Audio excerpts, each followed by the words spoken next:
사랑과 은혜가 많으신 좋으신 아버지 감사합니다. 오늘도 4차원 영성 제4강 믿음에 대해서 함께 공부하기 원합니다. 주님께서 우리에게 하나님의 믿음을 더하여 주시옵시고 4차원의 영의 사람으로 살아갈 수 있도록 은혜를 더하여 주시옵소서. 이 시간도 성령님께서 우리 가운데 함께 하실 것을 믿사오며 예수님의 이름으로 기도드립니다. 아멘. 할렐루야. 오늘도 4차원 영성 믿음에 대해서 함께 은혜 나누는 시간을 갖겠습니다. 먼저 우리가 지난 시간에 배운 것 다시 한번 또 복습해 볼게요. 우리가 살고 있는 이 시간과 공간에 제약이 있는 저와 여러분은 3차원의 물질 세계에 살고 있어요. 그런데 시간과 공간을 초월하는 4차원의 영적 세계가 있습니다. 그것이 바로 우리가 얘기하는 4차원의 영적 세계로 움직이는 4가지 요소가 있는데 그게 무엇인지 다 아시죠? 한번 외쳐보세요. 시작! 생각, 꿈, 믿음, 말. 이게 바로 4차원의 영성이라고 하는 것입니다. 그리고 4차원의 영성에 2 기둥이 있다고 했어요. 그게 뭐예요?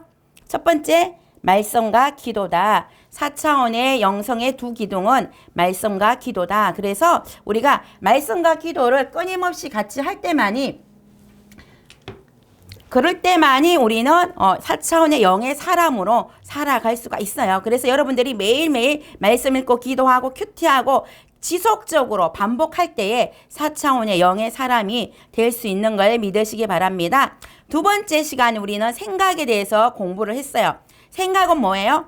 하나님을 만나는 장소가 어디라고요? 생각이다. 그래서 생각은 4차원의 영성의 그 세계에 들어가는 입문에 있는 거예요. 그래서 우리가 생각을 잘 지켜야 되는데 이 생각은 하나님이 우리 가운데 머무를 수 있는 곳이 또한 생각인 거예요. 그래서 우리가 생각을 지키는 게 참으로 중요하다. 근데 만약에 우리가 이 생각을 방치하면은 악한 원수 마귀 사단이 틈을 타고 들어와서 우리 가운데 죄를 짓도록 우리를 유혹하는 그 또 장소가 바로 생각이라는 것을 통해서 이렇게 사단이 우리에게 들어올 수 있다라는 것을 기억하시고, 그럼 우리는 이 생각을 어떻게 지킬 것인가? 인본주의 생각에서 신본주의 생각으로 우리의 생각을 지켜야 된다. 신본주의 생각이 그럼 어떤 것이냐? 인간의 욕망, 야망이 아니라 하나님께서 저와 여러분에게 주시는 생각들, 이것이 바로 신분주의적인 생각이다. 그러므로 우리는 내 생각이 아니라 하나님의 생각으로 우리의 생각을 변화시켜야 되겠다라는 게 생각에 대해서 우리가 배웠고요. 지난주에 저희가 꿈에 대해서 함께 공부를 했어요. 그럼 꿈은 무엇이냐? 하나님께서 자신의 계획과 뜻을 계시해 주시는데 그 계시하는 방법이 바로 꿈과 비전을 통해서 하나님의 뜻을 계시해 주신다. 그래서 이 꿈과 비전은 하나님이 자신의 뜻을 계시해 주시는 하나님의 언어다라는 것을 배웠습니다. 그리고 꿈에도 3가지 종류가 있다고 했어요. 어떤 꿈이 있었어요? 인간의 꿈이 있고 마귀의 꿈이 있고 하나님의 꿈이 있었고, 인간의 꿈보다는 마귀의 꿈이 더 힘이 세고 파워가 세고 마귀의 꿈보다는 하나님의 꿈이 더 힘이 세고 파워가 세다라는 것을 배웠죠. 인간의 꿈은 뭐냐? 자신의 야망이나 욕망을 이루는 게 인간의 꿈이고, 마귀의 꿈은 하나님의 꿈을 방해하는 게 바로 마귀의 꿈이다. 그럼 하나님의 꿈은 무엇이냐? 예수 그리스도를 이 땅에 보려서 인류를 구원하시는 것, 이것이 바로 하나님의 꿈이고, 그래서 모든 인류가 다시금 하나님의 형상으로 회복되는 것, 이것이 바로 하나님의 꿈이었다. 그리고 예수님께서 첫 설교하시면서 자신의 꿈을 말씀하셨어요. 예수님의 꿈은 바로 하나님의 꿈인데 예수님의 꿈은 무엇이냐면은 예수님이 이 땅에 임하심으로 말미암아서 가난한 사람들이 부요해지고 눈먼 자가 눈을 뜨고 포로된 사람이 해방되어지는 것, 바로 하나님의 형상으로 회복되어지는 것, 이것이 바로 하나님의 꿈이었다. 예수님의 꿈이었다라는 것을 배웠습니다. 그래서 우리 예수님은 저와 여러분이 영혼이 잘되고 범사가 잘되고 강건하게 되는 것, 이것을 우리 예수님은 꿈꾸셨다라는 것을 배웠습니다. 그래서 저와 여러분에게도 하나님의 꿈을 꾸기 원합니다. 하나님의 꿈은 인류를 구원하는 것이고 인류를 회복시키는 것이고, 저와 여러분의 꿈도 하나님의 꿈에 동참해가지고 바로 영혼을 구원하고 태신자들을 품고 그들을 주님의 일꾼으로 하나님의 나라의 백성으로 삼는 것, 이것이 바로 하나님의 꿈이다라는 것을 저와 여러분이 공부를 했습니다. 자, 이제 오늘은 믿음에 대해서 공부를 할 텐데요. 믿음에는 두 가지 종류가 있어요. 자연적인 믿음, 바로 이건 신념이라고 하는데 할 수 있다, 하면 되자, 해보자라고 하는 이런 통상적인 신념, 이것을 자연적인 믿음이라고 하고, 성령적인 믿음이 있는데 이 성령적인 믿음은 초자연적인 믿음, 성령을 믿는 믿음을 바로 성경적인 믿음이라고 합니다. 자, 초자연적인 믿음은 하나님을 믿는 것이고 성령을 믿는 것이에요. 성경을 믿는 것이요. 그런데 눈에 보이지 않는 하나님을 우리는 어떻게 믿을 수가 있을까요? 성경에 보니까 믿음은 들음에서 나고 들음은 그리스도의 말씀으로 말미암는다라고 기록하고 있습니다. 그래서 우리가 믿음을 가지기 원한다면은 하나님의 말씀을 연구하고 그 말씀을 통해서 하나님의 뜻을 알고 그리고 하나님을 믿는 믿음을 가져야 되는데, 저희가 2017년에 라오스에 북한 선교를 갔었어요. 그곳에 예제온이라는 곳이 있는데 그곳에서 탈북민 형제님 한 분을 만났어요. 그때 세 분의 지체를 같이 만났는데 그 중에 한 형제님이 이제 예제원은 탈북한 사람들을 라오스의 한 선교센터에서 3개월 동안 말씀 공부시키면서 이들이 한국에 나오기 전에 예수님을 믿고 구원받은 하나님의 자녀가 되게 해서 나오게 하는 그런 선교센터인데, 그곳에서 일주일 됐던 이 형제님을 우리가 만났는데 이분이 선교사님의 지극정성으로 사랑으로 보살핌을 받음으로 말미암아 그 마음의 문이 많이 열렸어요. 그리고 이제 선교사님께서 처음 만난 그 영혼에게 성경책을 주셨어요.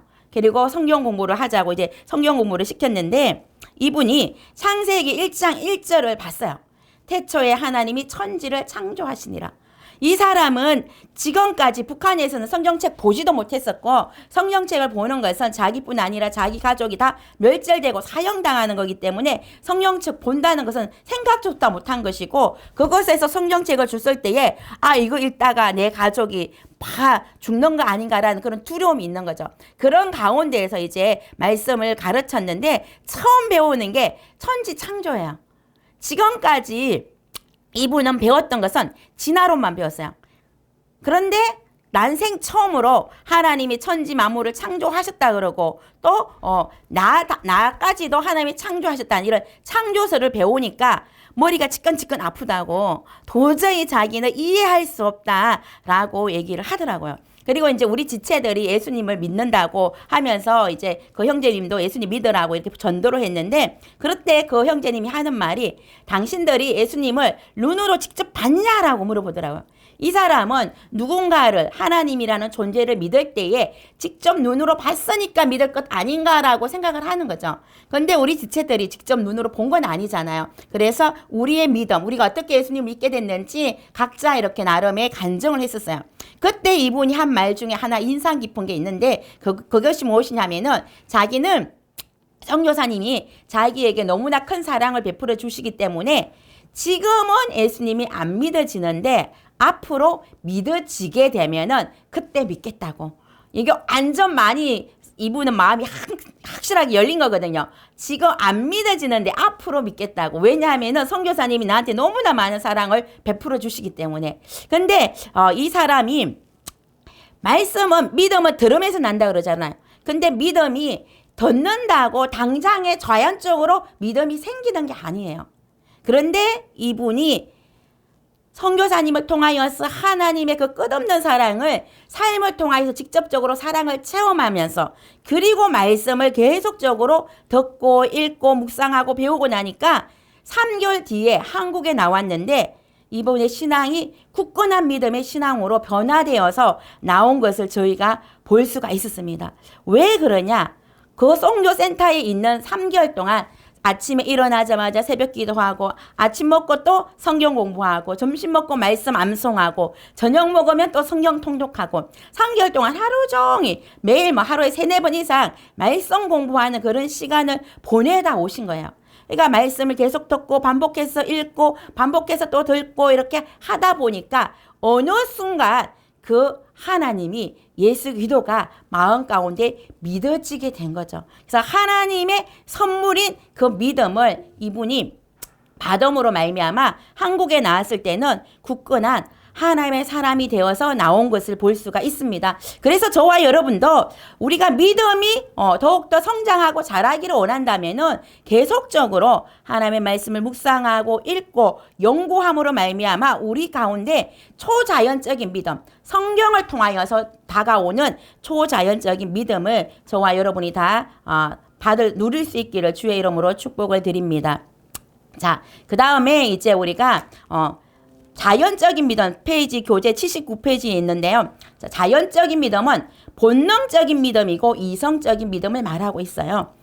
이성적인 믿음, 우리가 이성으로 생각하고 판단하는 거, 내일 내가 자고 일어나면 또 해가 뜰 거야. 이거는 다 믿고 있잖아요. 이성으로, 우리의 이성으로 판단해서 믿는 그런 이성적인 믿음이고, 우리가 살면서 경험했던 것을 통한 믿음, 이게 본능적인 또한 믿음이에요. 우리 엄마가 나를 사랑하고 매일 나에게 먹을 것을 주고 나를 이렇게 키워줬다는 거 다 여러분들 다 알고 믿고 있잖아요. 그래서 이런 본능적인 믿음이나 이성적인 믿음이 있는가 하면은 또 영적인 믿음이 있는데, 이 영적인 믿음은 바로 성경 말씀을 바탕으로 하는 믿음이 영적인 믿음이다라는 것을 기억하시고요. 그래서 차차원의 영성에서 궁극적으로 우리가 표방하는 믿음은 자연적인 믿음에서 영적인 믿음으로 나아가는 것을 우리는 표방하고 있는 것을 믿으시기 바랍니다. 그 다음에 이제 영적인 믿음에서 하나님의 믿음에 대해서 한번 볼 텐데, 우리가 이 영적인 믿음에서도 단계가 있는데요. 첫 번째 단계는 인간이 시작하는 단계예요. 노력하는 단계가 있습니다. 그 다음에 인간이 시작하는데, 성경은 우리가 하나님에 대한 믿음을 얻기 위해서 반드시 우리 속에서 시작하는 믿음을 갖도록 요청을 했습니다. 그래서 우리 척에서 시작하는 믿음이 있어야 우리는 성령님께서 주시는 하나님의 믿음을 받아들일 수가 있는데, 이제 조영기 목사님께서 항상 믿음에 대해서 설명하실 때 예화를 든 게 있는데, 그게 뭐냐 하면은 장독대에 장독이 있는데 비가 오는 날 이 장독에 비를 가득 받기를 원하는데, 그러려면 뭘 해야 되냐?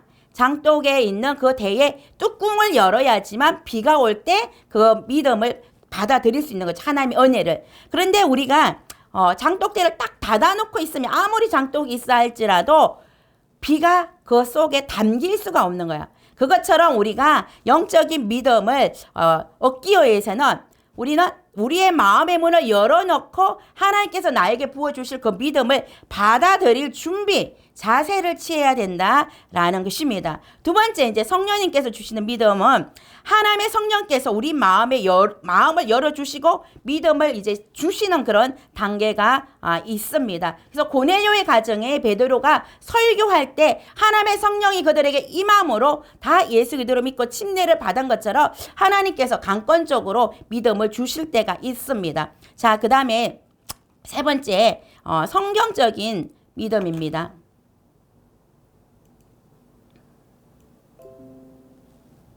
성경적인 믿음은 이제 우리가 믿음이라는 단어가 성경에서 어떻게 사용되어 있는지 우리가 보면서 성경에서 말하는 믿음이 무엇인지 한번 명확하게 한번 보기를 원하는데요. 먼저 구약에서는 믿음이라는 단어가 히브리어로 에무나라고 이렇게 설명하고 있어요. 에무나.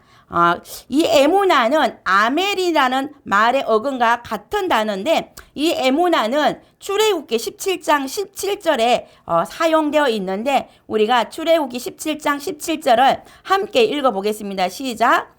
모세의 팔이 피곤함에 그들이 돌을 가져다가 모세 아래 놓아 그가 그 위에 앉게 하고 아론과 훌이 한 사람은 이쪽에서 한 사람은 저쪽에서 모세의 손을 붙들어 올렸더니 그 손이 해가 지도록 에무나 끝까지 신실하게 꾸준하게 내려오지 아니했다라고 이렇게 성경에 기록하고 있습니다.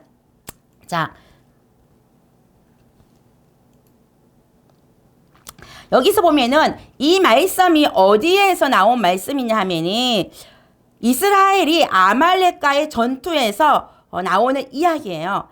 러비딘 강야에서 목이 말라서 원망하던 이스라엘 백성들이 하나님의 기적의 역사를 통해서 반석을 칠 때 물이 나와서 그 물을 마셨어요. 그리고 나서 얼마 후에 아말렉이 이 이스라엘의 뒤를 쫓아와가지고 전쟁이 시작이 된 거예요. 그런데 이때 모세가 자기는 전쟁에 직접 참여하지 않고 여호수아 장군을 세워서 전투에 보내고 자신은 산 꼭대기에 올라갔어요. 그리고 산 꼭대기에서 모세가 두 팔을 들고 기도를 하는데 이 손이 올라가면은 여호수아가 이기고 이 손이 내려가면은 여호수아가 지는 그러한 일이 발생이 된 거야. 그래서 이때 아론과 훌이 양쪽에서 모세의 손을 팔이 내려오지 아니하도록 이렇게 받쳐줬던 거죠. 그래서 이 본문에 등장하는 마지막 구절에 손이 해가 지도록 내려오지 아니했다. 이것이 바로 에무나라는 뜻이에요.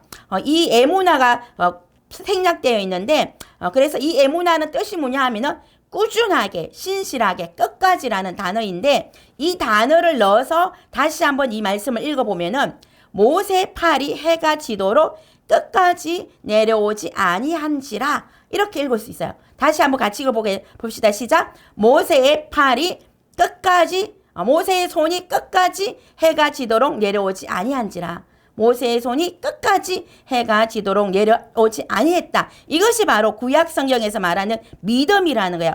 어떤 사실에 대해서 지적으로 동의하는 것에서 그치는 것이 아니라 그 수준을 넘어서 확고함과 견고함 이것을 의미하고 그렇기 때문에 에무나는 본래 하나님의 속성이 이 안에 담겨 있는 것을 우리가 알 수가 있습니다. 그러면 신약에서도 에무나라는 단어가 사용되어 있는데 요한복음 13장 1절에 보면은 세상에 있는 자가 사람들을 사랑하시되 끝까지 사랑하시니라 이렇게 기록되어 있어요. 예수님이 보여줬던 사랑이 뭐냐? 에무나의 사랑이라는 거예요. 끝까지 자신의 제자들을 믿었다라는 것이죠. 예수님은 베드로가 자신을 저주하고 3번 부인할 것을 아셨어요. 그럼에도 불구하고 어떻게 했다고요? 베드로를 끝까지 사랑했다. 그렇기 때문에 시험에 들지 않도록 깨어 기도하라고 베드로를 데리고 겟세마네 동산에 함께 데리고 갔어요. 근데 이 베드로는 사단이 자신을 막 밀가부르듯이 까불면서 자기를 시험에 빠뜨릴 것에 대해서 꿈에도 생각하지 못하고 육신이 연약해가지고 예수님은 기도하고 있는데 쿨쿨 자고 있었다는 거죠. 그런데 이런 베드로를 예수님이 어떻게 했다고요? 끝까지 사랑하셨다. 그리고 예수님이 십자가에 못 박혀 죽으시고 3일 만에 부활하셔서 베드로가 예수님을 배신한 그 마음의 상처로 인해서 시려에 빠져 있었을 때 예수님은 갈릴리 호숫가에 가가지고 다시금 이 베드로가 자신을 배반했을 때에 똑같은 환경을 설정해 놓고 모닥불을 피워놓고 그곳에 물고기를 구워놓고 이것을 먹으라고 하면서 따뜻한 사랑을 베푸시고 너가 왜 그때 나를 배신했냐, 왜 나를 저주했냐 라고 한마디 질책도 하지 않고 예수님이 그에게 한 질문이 뭐냐면은 네가 이 사람들보다 나를 더 사랑하느냐 3번 물어봤어요. 왜 이 질문을 했냐? 너가 나를 배신한 거 기억하고 가슴 찔리고 아프라고 한 게 아니라 그가 3번 부인했던 것을 다시금 내가 하나님을 3번 사랑합니다라고 고백함으로 인하여서 그의 마음의 상처를 씻겨주기 위한 것입니다. 이것이 바로 예수님의 에무나의 사랑이고 예수님이 끝까지 사랑하는 그 제자들을 믿어주는 믿음의 행위인 것을 우리가 알 수가 있습니다. 그래서 이 베드로는 하나님의 아들 예수 그대의 그 사랑과 끝까지 믿어주는 그 믿음으로 인하여서 배신자 베드로가 아니라 이제 다시금 수제자 베드로로 회복되어서 반석을 교회를 반석 위에 세우겠다고 했는데 그가 바로 그 교회의 수장이 되어지고 초대교회의 교부가 되어서 하나님의 나라를 아름답게 부흥시키고 성장하는 일에 쓰임받는 역사를 일으킨 것을 볼 수가 있어요. 하루에 3,000명, 5,000명이 회개하는 역사가 바로 예수 그리스도의 에무나의 사랑, 끝까지 믿어주는 그 믿음으로 인해서 이런 일이 일어났다라는 것을 볼 수가 있습니다. 또 구약에 아브라함이라는 인물이 있어요. 이 사람은 75세에 자녀를 주겠다는 약속을 받았어요. 그런데 믿음으로 25년을 기다렸어요. 100세가 될 때까지 자기가 아들이 없었는데 끝까지 믿은 결과 하나님께서 그 믿음, 에무나의 믿음, 끝까지 믿는 그 믿음으로 자녀를 허락해 주신 거죠. 그런데 이렇게 기다리고 기다려서 얻은 아들을 하나님께서 번제로 바치라고 하는 거예요. 아니 이런 명령을 내리실 수 있는 하나님 있으세요? 아니 어떻게 하나님이 나한테 100세에 준 아들, 25년이나 기다리게 해서 겨우 얻은 아들, 눈에 넣어도 아프지 않은 아들을, 이런 아들을 어떻게 본죄로 바치라고 하냐? 이분이 진짜 하나님 맞냐? 나 이런 하나님 못 믿겠다. 이럴 수 있는데 이 아브라함은 그 하나님 어떻게 했어요? 믿었어요. 끝까지 믿었어요. 왜 이 아브라함은 믿을 수 있었냐? 자신이 하나님의 말씀에 순종해서 이삭을 번제물로 바치면은 이 이삭, 죽은 이삭이 하나님께서 죽은 자를 살리실 하나님이다 라는 것을 믿었다는 거야. 그리고 혹시 또 하나님이 죽은 자를 살리지 않는다면은 하나님이 죽기 전에 이 이삭 대신에 다른 번제물을 준비해 주셨을 거야. 예비해 주셨을 거야. 라는 것을 믿었어요. 그 믿음을 자기 종에게 얘기를 하는 거죠. 자기 아들에게 아빠 번제할 나무는 있는데 예물은 어디 있습니까? 이렇게 이삭이 물어보니까 그 아브라함이 한 대답이 하나님이 친히 준비해 주신다. 하나님이 친히 준비해 주신다. 이렇게 말했거든요. 그런데 정말로 자기 아들 이삭을 번제로 바치려고 칼을 내리꽂으려고 하는 순간에 하나님께서 그 팔을 멈추게 하시고 준비된 수풀에 걸려있는 순양을 번제물로 드리게 한 것을 볼 수가 있습니다. 이것이 바로 에무나의 믿음이에요. 하나님께서 끝까지 하나님을 믿었던 그 아브라함에게 예물을 준비해 주신 것을 볼 수가 있습니다. 성경적인 믿음의 본질은 뭐냐 하면은 하나님의 약속의 말씀을 붙드는 거예요. 아브라함은 어떤 약속의 말씀을 붙들었어요? 하나님이 이삭을 통하여서 너의 씨를 통하여서 하늘의 별과 같이 많은 자손을 주겠다는 그 약속의 말씀을 붙드는 거예요. 만약에 이 약속의 자식 이삭이 죽는다면은 하나님의 약속의 말씀은 이루어질 수 없다. 그러므로 하나님께서 내가 이 아들을 번제로 바친다 할지라도 주님은 주님의 방법으로 이 아들 대신에 이 아들을 살리든지 아니면 이 아들 대신에 다른 예물을 준비해 주실 것이다 라는 걸 믿었다는 거예요. 뭘 가지고 믿었냐? 하나님의 약속의 말씀을 가지고 믿었다는 것입니다. 그래서 에무나의 믿음은 바로 하나님의 약속의 말씀, 성경을 붙들고 믿는 믿음이라는 것을 기억하시기를 바랍니다. 자, 그 다음에 이제 피스티스의 믿음에 대해서 한번 배우겠습니다. 고대의 피스티스는 증거에 근거한 사실과 진실을 내포하는 말이에요. 히브리서 11장 1절에 보면은 믿음은 바라는 것들의 증거요 보지 못하는 것들의 실상이다. 82페이지에 있어요. 믿음은 바라는 것들의 실상이고 보지 못하는 것들의 증거다라고 했는데 이 실상이라는 단어가 바로 언어로 보면은 발판이다, 문서라는 뜻이에요. 든든한 발판을 딛고 쓴 것과 같고 등기 문서처럼 이렇게 소유에 대한 분명한 증거가 있는 것, 이것이 바로 믿음이다라는 거죠. 그래서 믿음은 바라는 것이 이미 실상이 된 것처럼 바라보는 것, 실상이 되었다고 확고하게 믿는 것, 이게 바로 믿음이다. 그렇기 때문에 믿음은 단순히 인식적인 동기가 아니라 보이지 않는 것을 이미 보고 믿는 것, 이미 미래에 이루어질 것을 이미 현실에 실현된 것으로 믿는 것, 이게 믿음이라는 거예요.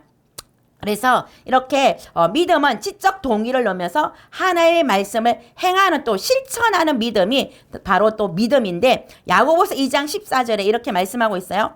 내 형제들아 만일 사람이 믿음이 있노라 하고 행함이 없으면 무슨 유익이 있으리요? 그 믿음이 능히 자기를 구원하겠느냐? 믿음은 내가 이것을 믿는다면은 그 믿음 플러스 뭐가 있어야 된다고요? 행함이 있는 거예요.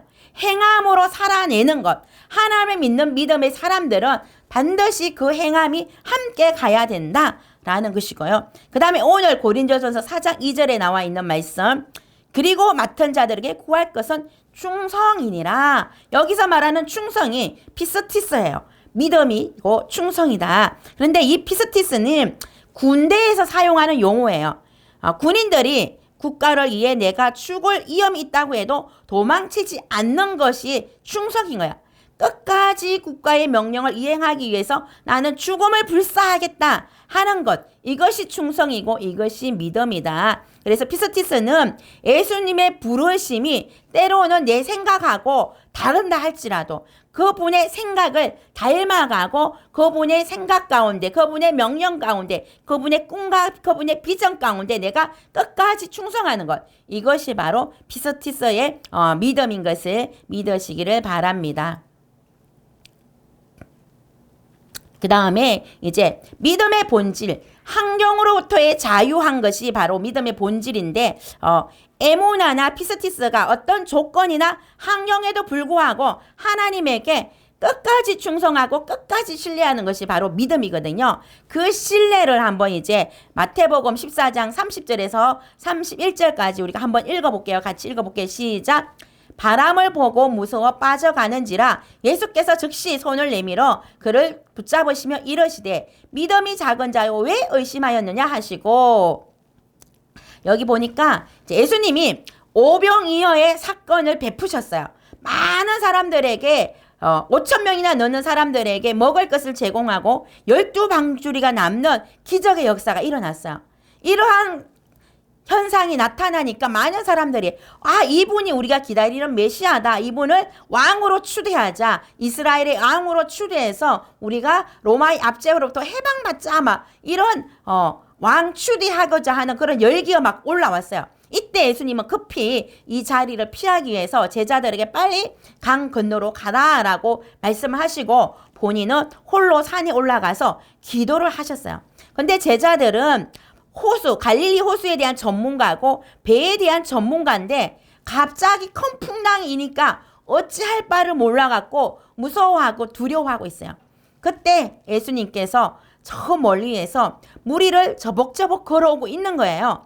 이것을 본 베드로가 와, 예수님이다 막 이러면서 이제 제자들이 놀래가지고 보는데 베드로가 주님이여, 주님이시거든 나를 이 물 위로 명하사 걸어오게 해주십시오.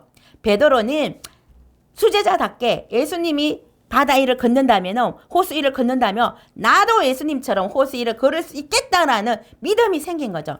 그래서 예수님께 자기도 물 위로 걸어오게 해달라고 요청하니까 예수님께서 오라고 말씀하셨어요. 그래서 이 베드로는 용기 백배하여서 그 바다를 걸어서 저벅저벅 예수님께 가고 있었어요.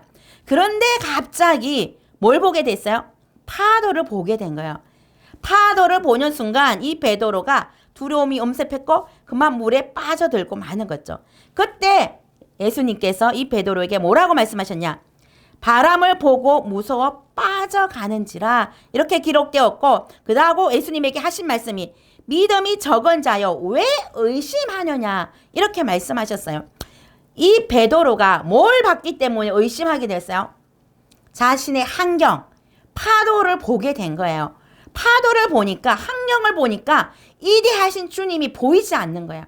그러니까는 바로 믿음이 사라지고 물속에 빠져들었다는 것입니다. 그래서 자신의 환경, 자신의 인생의 경험을 직시하면은 주님을 보는 것이 방해가 되고 끝까지 충성하지 못하게 된다는 거예요. 그러므로 믿음의 본질은 뭐냐면은 파도가 치는 환경이 있다 할지라도, 고난 속에 있다 할지라도 오직 주님을 사랑하고 주님만 바라보는 것, 이것이 믿음의 본질이에요. 환경으로부터 우리가 환경을 보고 그거에 눌리는 게 아니라, 억압당하는 게 아니라 오직 환경을 초월하여 계시는 주님을 보고 그 환경을 뛰어넘을 수 있는 것, 이것이 믿음인 것을 믿으시기를 바랍니다.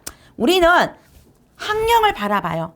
우리가 질병이 들고 경제적인 문제가 있고 뭔가 해결되지 못한 인생의 문제가 있을 때 나 자신을 바라보게 되고 나의 환경을 바라보는 것을 볼 수가 있습니다. 성경에 보면 귀신 들린 아들의 아버지가 예수님께 나와서 자신의 아들을 고쳐달라고 요청하는 장면이 있어요.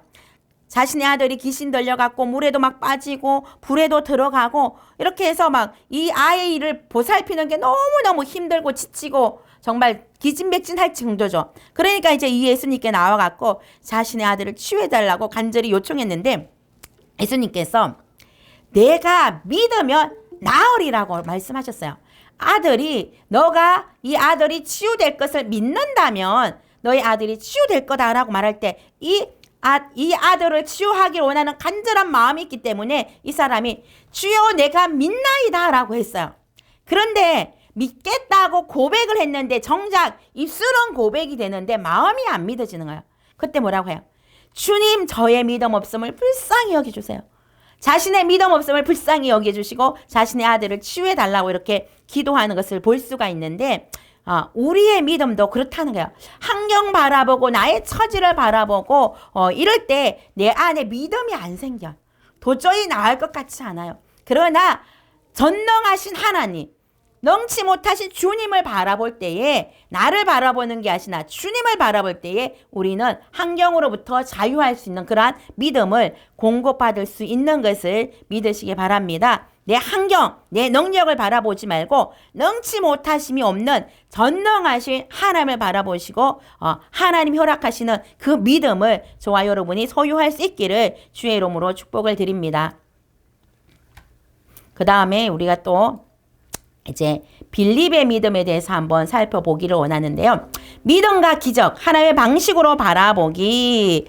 이제 우리는 하나님의 방식으로 바라봐야 되는데 빌립과 안드레가 있어요. 여러분 빌립과 안드레 잘 아시죠? 예수님께서 산에서 말씀을 선포하셨어요. 그리고 저녁이 되어서 이제 하루 종일 말씀 듣느라고 아무것도 먹지 못한 사람들이 지쳐 있는 거죠. 근데 예수님께서 안 되겠다. 이들에게 먹을 것을 줘야 되겠다 생각을 했어요. 근데 빌립은 머리가 잘 돌아가는 거예요.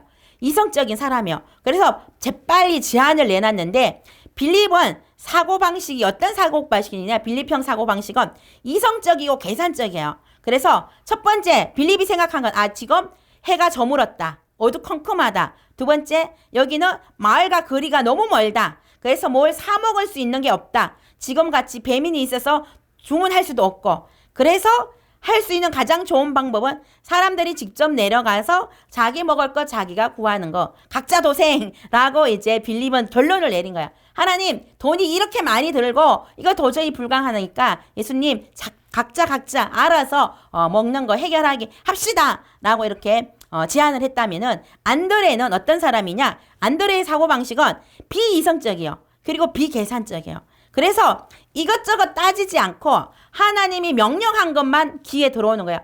먹을 걸 줘라 했기 때문에 먹을 걸 찾는 거예요. 그 많은 사람 중에 먹을 게 딱 하나 있었는데 그게 뭐냐? 어린 소년이 자기가 점심 도시락으로 먹을 보리떡 5개와 물고기 2마리가 있었어요. 이거를 5,000명이 먹이는데 턱없이 부족함에도 불구하고 이 안드레는 일단 주님이 먹을 걸 주라고 했으니까 이거라도 주님의 손에 올려드리자 하고 예수님께 갖다 드린 거죠. 그러니까 예수님께서 이 떡을 축사하시고 떼어주니까 5,000명이 먹고도 12광주리가 낳는 기적의 역사가 일어났다는 거죠. 그래서 안드레형 사고방식은 뭐냐 하면은 환경이나 능력을 바라보지 않아요. 환경이 이렇고 우리가 돈이 없으니까 우리는 이 사람들에게 먹을 것을 줄 수가 없습니다. 이렇게 결론 내리는 게 아니라 환경을 초월해서 나의 능력을 초월해서 내가 단돈 10,000원이라도 있다면 그 10,000원을 하나님께 드리는 거고 내가 보리떡 5개 하고 물고기 2마리밖에 없다 할지라도 그것을 주님의 손에 올려드리는 거예요. 그렇게 하니까 주님이 기적을 베푸시는 거죠. 그래서 4차원의 영의 사람이 되는 것은 우리가 안드레형 사고방식을 가지고 있어야 돼요. 내 환경, 내 처지, 내 능력 보는 게 아니라 내가 가지고 있는 것, 정말 적은 거라도 요거라도 주님께 드리자. 그러면 주님이 일하시겠지라고 하나님께 드릴 때 하나님은 기적을 베풀어 주시는 것을 볼 수가 있습니다. 그래서 저와 여러분은 어떤 사람이 되겠습니까? 안드레형 삶을 살 건가? 빌립형 삶을 살 것인가? 저와 여러분은 안드레형 사고방식으로 삶을 살아가는 하나님의 자녀들이 되기를 주의 이름으로 축복을 드립니다. 인생을 살아가는 데는 2가지 방법밖에 없다. 하나는 아무것도 기적이 아닌 것처럼, 하나는 모든 게 기적인 것처럼 살아가는 것이다. 우리 인생 가운데 오늘 하루 어떤 사람은 그래요. 오늘 내가 잠자고 일어나고 교회 오고 밥 먹고 숨 쉬고 있는 것, 그냥 당연한 것. 그래서 기적이 아니라고 생각하는 사람이 있어요. 그러나 어떤 사람은 내가 오늘도 이렇게 잠자고 눈을 뜨고 호흡을 하고 있고 아침을 먹었고 그리고 건강해서 교회에 왔고 말씀을 배우고 있고 이것이 기적이다. 하루를 사는 자체가 내 인생의 기적이다. 내가 이렇게 생각하는 사람. 그 사람은 모든 것이 범사가 기적이 되는 것입니다. 그래서 우리 기독교는 기적의 종교입니다. 기적이야말로 기독교의 그 하나님을 가장 잘 설명할 수 있는 것이 바로 이 기적인데, 창세기 1장 1절이 바로 기적의 이야기예요. 태초에 하나님이 천지를 창조하시니라. 성경의 첫 이야기가 기적이에요.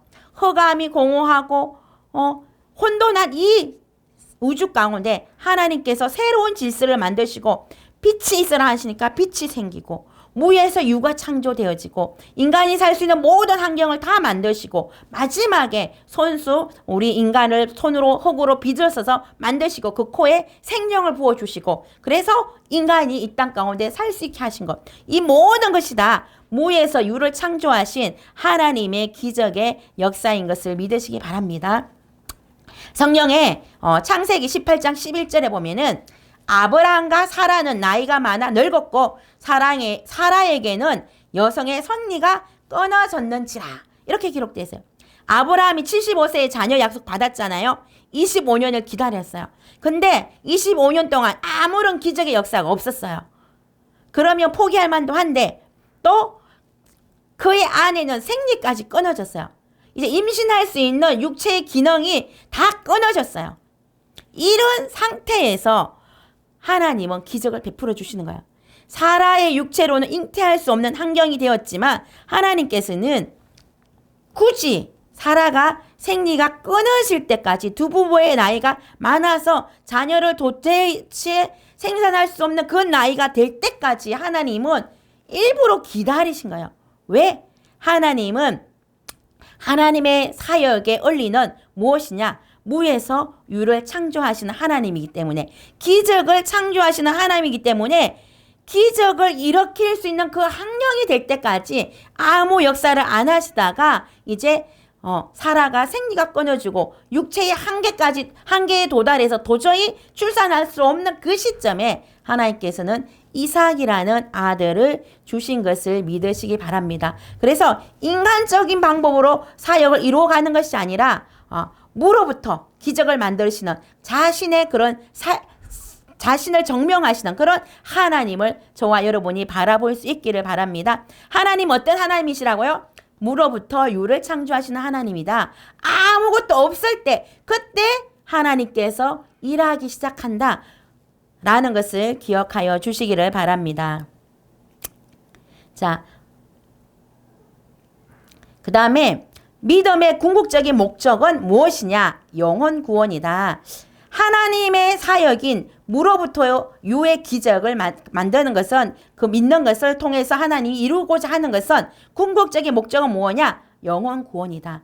무로부터 유의 기적을 만드는 궁극적인 목적, 그게 뭐냐? 바로 영혼을 구원하기 위함이다 라는 것을 기억하기 바랍니다. 베드로전서 1장 9절 같이 한번 읽어볼게요. 시작. 믿음의 결국 곧 영혼의 구원을 받음이라. 성경이 제시한 우리의 믿음의 목표와 목적은 영혼 구원이다 라는 거 꼭 기억하시고요. 그 다음에 성령의 궁극적인 목표는 우리의 육신을 치료하는 것이 아니라 우리의 영혼을 치료하는 것입니다. 4차원의 영적 세계 121쪽에 있는데, 하나님이 우리의 육신을 치유하는 목적이 있는데, 그건 뭐냐 하면은 단순히 우리의 육체만 치료하는 것으로 끝나는 게 아니라 우리의 영혼을 치유하기를 원한다는 거예요. 그래서 예수님의 신유의 역사를 일으킬 때 예수님도 공생애 동안 3분의 2 이상 치유의 역사를 일으켰죠.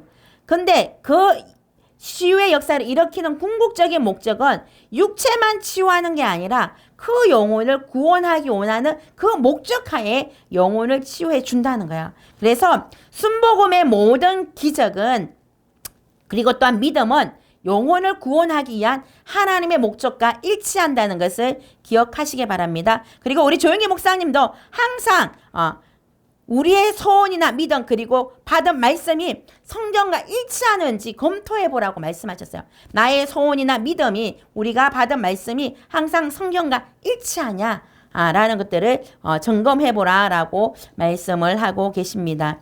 자, 그 다음에 믿음의 씨앗과 행동하는 신앙에 대해서 한번 보겠습니다. 4차원의 영적 세계를 통해서 볼 때 하나님을 믿는다는 것은 두 가지 차원을 가지고 있는데, 첫 번째는 능동성에 관한 건데 하나님 안에서 내가 믿는 믿음이에요.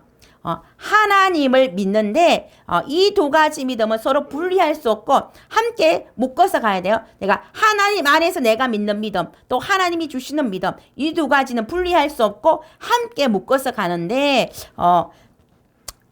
능동성, 하나님이 주시는 믿음은 무엇이냐면은 내가 열매를 맺게 하시고 그 다음에 능력을 더 있게 하시는 거예요. 그리고 내가 능동적인 믿음은 하나님 안에서 내가 믿으려고 하는 믿음, 이것이고, 그리고 내가 믿음의 씨앗을 심는 것이고, 믿음의 씨앗을 심는 것이 이제 수동적으로 올라가가지고 하나님이 주시는 믿음과 열매 맺게 하시는 믿음과 능력을 더 있게 하는 이러한 믿음으로 올라가는 상황인데, 요거에 대해서 조금 쉽게 설명하는 예화가 있는데 어떤 거냐면은 어치만이의 한상이에요. 배를 타고 가는데 앞에 큰 암초가 놓여 있어요. 하나님께 기도하는데 하나님께서 말씀하셨어요. 이 바위를 제거해 줄까? 아니면 이 바위를 배가 무사히 넘어갈 수 있도록, 건너갈 수 있도록 큰 파도를 그렇게 허락해 줄까? 라고 두 가지 질문했어요. 그래서 어치만니가 생각할 때 큰 파도를 통해서 암초를 무사히 건너가는 것, 이게 더 쉽다고 생각한 거죠. 그래서 하나님께 기도한 거죠. 큰 파도를 허락해 주셔서 이 암초를 건너가게 해달라고.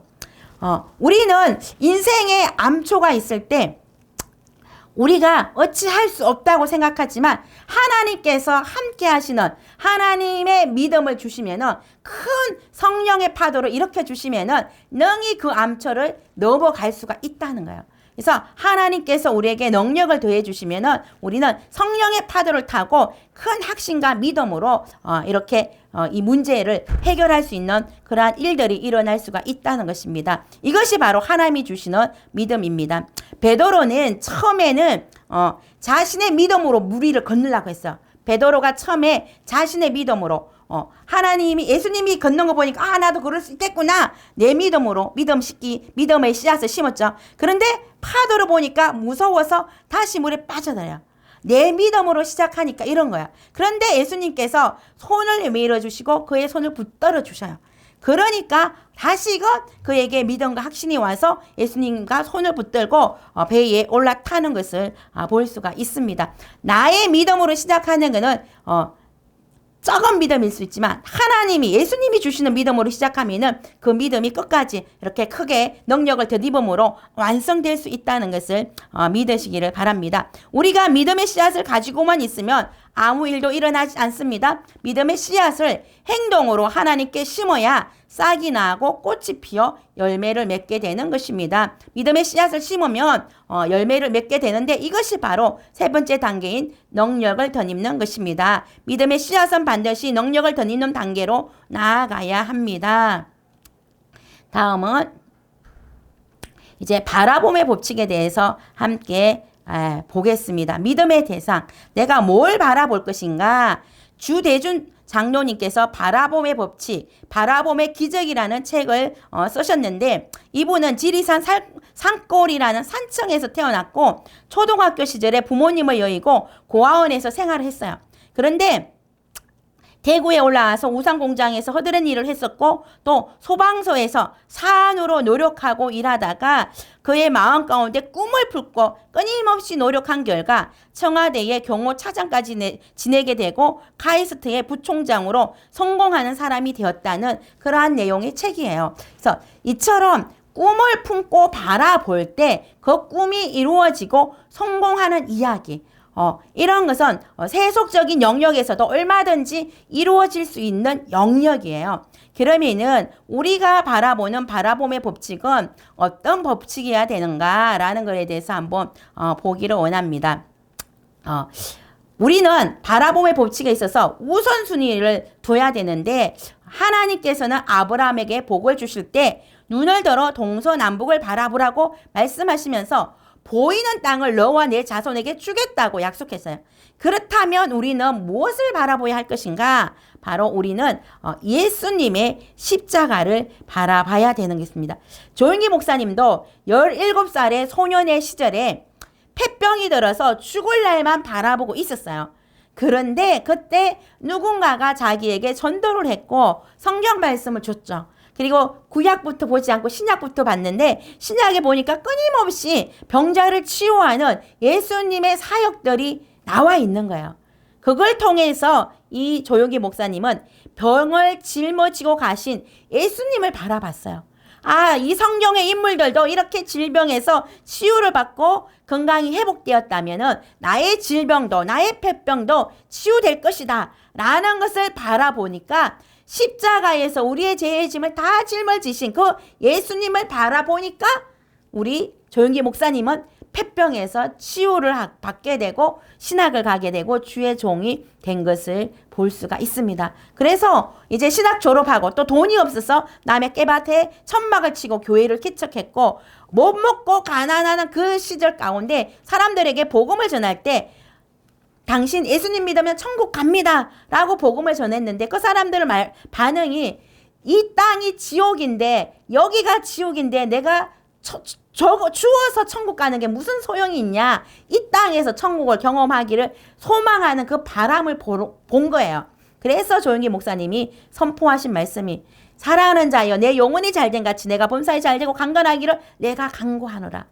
우리가 죽어서만 천국을 경험하는 것이 아니라 이 땅에서 예수 그리스도를 믿고 구원을 받으면 우리의 영혼이 잘 돼서 범사도 잘 되고 가난으로부터 해방을 받고 질병으로부터 치유를 받고 건강의 축복이 임한다. 그러므로 예수님을 믿고 구원을 받고 이 땅에서도 잘 되는 복을 누리라라고 그러한 예수님을 바라봄을 통하여서 치유가 일어나고 구원이 일어나고 이 땅에서의 삶도 변화되어지는 것을 바라보게 하신 거예요. 그래서 십자가를 바라볼 때에 영혼도 잘 되고 십자가를 바라볼 때에 우리의 건강도 회복되고 십자가를 바라볼 때에 우리의 인생의 모든 문제가 해결되는 것을 바라보게 하신 거예요. 그래서 우리는 뭘 바라봐야 되냐? 예수님의 십자가를 바라봐야 된다. 십자가에서 우리의 질병을 지고 가신 주님을 바라봐야 되고 십자가에서 우리의 모든 죄짐을 지신 그 주님을 바라봐야 된다라는 것입니다. 그리고 또 우리 조용기 목사님께서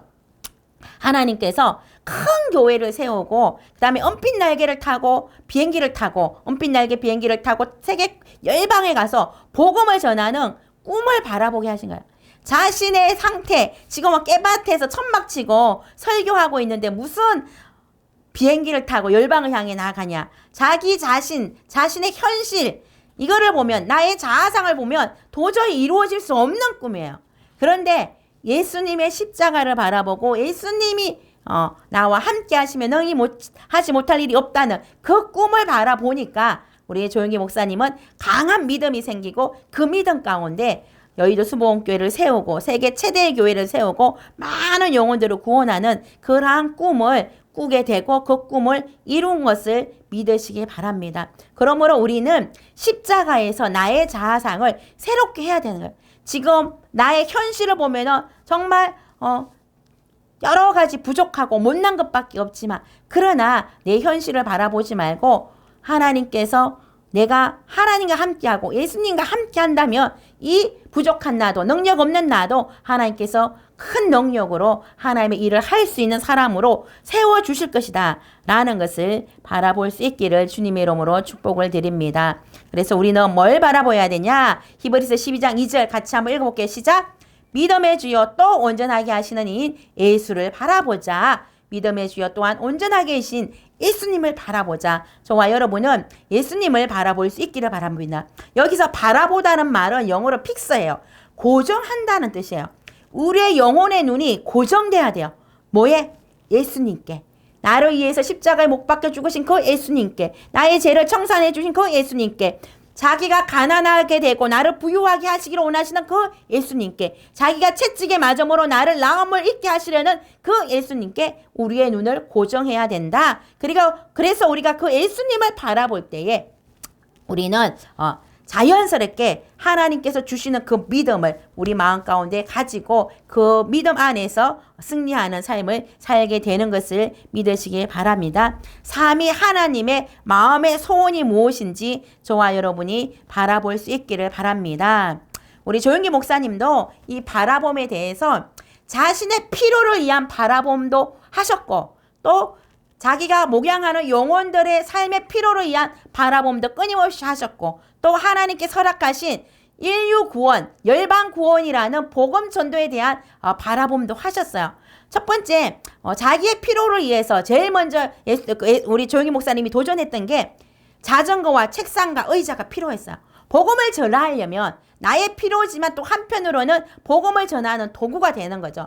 내가 책상 있고 의자가 있어서 말씀을 준비하기를 원하고 또 자전거를 타고 조금 자유롭게 먼 지역까지도 가서 복음을 전할 수 있는 이런 꿈을 갖고 계신 거죠. 그래서 이걸 놓고 기도를 했는데 막연하게 기도했을 때에 하나님께서 말씀하시기를 분명하게 기도해라. 명확하게 기도해라. 어떤 자전거가 필요하고 어떤 의자가 필요하고 어떤 의상이 필요한지 명확하게 기도하라고 말씀하셔서 명확하게 이러이러한 것을 주세요라고 하나님께 기도했을 때에 그걸 바라봤을 때에 선교사님을 통해서 그러한 것들이 공급되어지는 그런 은혜가 있었던 것을 볼 수가 있습니다. 또 야곱이 삼촌 라반과 임금 협상을 했어요. 그때 하나님께서 한상으로 야곱에게 보여주신 것이 있는데 그게 뭐냐면은 얼룩무늬 점 있는 것 아롱진 것이 자신의 임금 급여가 되게 하는 꿈이었어요. 그래서 아롱진 것 점 있는 것들이 계속 태어나는 꿈을 꾸게 하신 거예요. 그래서 이것을 자신의 임금으로 협상을 했는데 양들이 튼실한 양이 물 먹으러 오면은 다 그 앞에 막 나무 껍질 벗겨가지고 얼룩덜룩한 걸 보게 했어요. 그러니까 정말로 태어나는 양마다 얼룩무늬 있고 점 있고 아롱진 것들이 태어나서 거부가 되는 그런 성경의 이야기가 있습니다. 여기서도 보니까 자신의 삶의 필요 이런 것들을 위해서 주님께 구하고 바라보게 하시는 거야. 그걸 바라봤을 때 그러한 것들이 이루어진 것을 볼 수가 있습니다. 그리고 조영희 목사님 세계 최대의 교회를 꿈꿨고 그것이 이루어졌고 또한 열방을 향해서 복음을 전하는 꿈을 꾸었는데 또한 열방을 향해서 나아가서 복음을 전하는 꿈이 이루어진 것을 볼 수가 있습니다. 그래서 저와 여러분도 우리가 믿음을 가지고 우리의 바라보는 것 내 꿈이 될 수 있고 내 비전이 될 수 있고 나의 필요가 될 수 있고 또 더 크게는 하나님의 꿈과 하나님의 비전이 될 수 있는데 그것을 여러분들이 바라보시고 믿음으로 하나님께 나아가기를 주의 이름으로 축복을 드립니다. 자, 우리 무디 목사님이 하신 말씀 한번 같이 읽어볼게요. 시작. 그대 자신을 믿어보라. 그대는 실망할 때가 있을 것이다. 친구를 믿어보라. 어느 날 그들은 죽거나 그렇지 않으면 그대와 헤어질 것이다. 그대의 명성을 믿어보라. 어느 때 해방하는 혀가 그것을 뒤집을 것이다. 그러나 그리스도를 믿어보라. 그대는 현세와 내세에 후회함이 없을 것이다. 자, 우리는 뭘 믿어야 될까요? 바로 현세와 내세에 후회함이 없는 예수 그리스도를 믿기를 바랍니다.